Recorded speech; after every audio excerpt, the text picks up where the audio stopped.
జై Shri Krishna, welcome back to my YouTube channel. ఇవాళ నేను ఒక యూనిక్ రెసిపీ చూపించబోతున్నా, కంకులు ఉప్మా అనమాట. So corn upma. ఇవి ఎలా చేయాలంటే, ఫస్ట్ కంకి తీసుకొని అవి కడిగి పెట్టుకోవాలి. అండ్ పచ్చి కొబ్బరి కానీ ఎండు కొబ్బరి కానీ తీసుకోవాలి. తర్వాత పచ్చిమిర్చి, ఆనియన్, సాల్ట్ అనమాట, ఇంతే. సో ఇది ఒక ఓల్డెన్ రెసిపీ లాగా అనుకోండి, చాలా బాగుంటుంది, ట్రై చేయండి.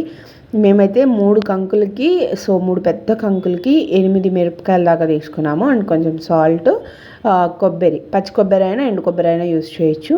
సాల్ట్ మీ టేస్ట్కి తగ్గట్లు వేసేసుకోండి. దాన్ని మెత్తగా గ్రైండ్ చేసేసాక మనం కడిగి పెట్టుకున్న కార్న్ ఉన్నాయి కదా, ఆ కార్న్ని ఇందులో వేసేసుకోవాలన్నమాట. వేసేసుకొని మా మమ్మీ చూపిస్తుంది అక్కడ ఎలా చూపిస్తుందో అలా బరకగా మిక్సీ చేసుకోండి. స్మూత్ పేస్ట్ అయితే చేసుకోకండి. ఇలా చేసుకున్న పేస్ట్ని మనము కంకులు వడలు చేస్తారు కదా, కార్న్ కూడా, వాటికి యూజ్ చేయొచ్చు. కొంచెం లూజ్ అయితే వడలకైతే బియ్యం పిండి కలుపుకోవాలి. ఇది ఉప్మాకు కాబట్టి ఏం అవసరంలే. సో అలా పేస్ట్ అయిపోయిన తర్వాత మనమైతే ఆనియన్ ఉన్నాయి కదా, అవి కూడా వేసి లైట్ బరగ్గా పేస్ట్ చేసుకోవాలి. చూడండి, ఆనియన్ కనిపిస్తున్నాయి కదా, అలా పేస్ట్ చేసేసుకోవాలి. ఈ రెసిపీలో ఏంటంటే ఆయిల్ మాత్రం కొంచెం ఎక్కువ పడుతుంది అనమాట. సో అదొక్కటి గుర్తుపెట్టుకోండి. సో ఆయిల్ కొంచెం ఎక్కువే వేసుకోవాలి. ఎందుకంటే ఆ వాటర్ ఉంటాయి కదా కంకి పేస్ట్లో, వాటర్తో ఊరి కొంచెం ఆయిల్ ఎక్కువ తీసుకుంటుంది అనమాట. సో అందుకోసం మాత్రమే ఇలా ఆయిల్ పెట్టి, ఆయిల్ వేడవ్వగానే మనం చేసిన పేస్ట్ ఉంటుంది కదా, ఆ పేస్ట్ అంతా వేసేసి కుక్ చేయాలన్నమాట. సో ఇది కొంచెం టైం టేకింగ్ ప్రాసెసే, అంటే లైక్ ఒక 1/2 hour to 45 minutes అలా రెడీ అవుతుంది. కానీ వెయిట్ చేసినందుకు టేస్ట్ కూడా చాలా చాలా బాగుంటుంది అనమాట. సో ఇలా పేస్ట్ వేసాక కలుపుతూ ఉండాలన్నమాట. 10 minutesకి ఒకసారి, 10 minutesకి ఒకసారి. అడుగు అంటుతుంటుంది కదా, అది స్క్రాప్ చేసి మళ్ళీ కలిపామనుకో, సో బాగా కలుపుతూ మంచిగా ఉంటుంది అనమాట. సో ఇలా స్క్రాప్ చేస్తూ కలపాలి. ఇలా కలుపుతున్నప్పుడు ఆ మాడొస్తుంది కదా, తింటే ఉంటే చూడండి ఎంత బాగుంటుందో తెలుసా. నాకైతే చాలా ఇష్టం అనమాట. సో చాలా ఏమంటారు, ఓపిక ఉండాలి కలపనీకి. సో చాలా బలం కూడా ఉండాలి. చూడండి, అలా మాడు కడుతూ ఉంటుంది, మంచిగా కలుపుకోవాలన్నమాట. టేస్ట్ అయితే చాలా చాలా బాగుంటుంది. ఇంకా మా ఇంట్లో ఇలాంటి కొన్ని యూనిక్ రెసిపీస్ చేస్తూ ఉంటారు.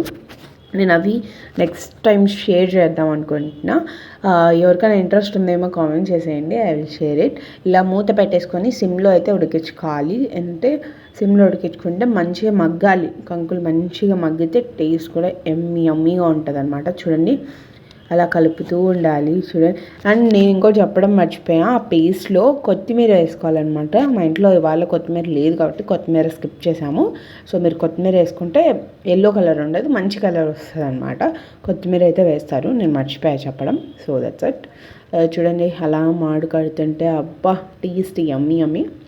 మళ్ళీ నాకు వాయిస్ ఓవర్ ఇస్తుంటే కూడా మళ్ళీ తినాలనిపిస్తుంది. బట్ చూడండి ఎంత బాగుందో.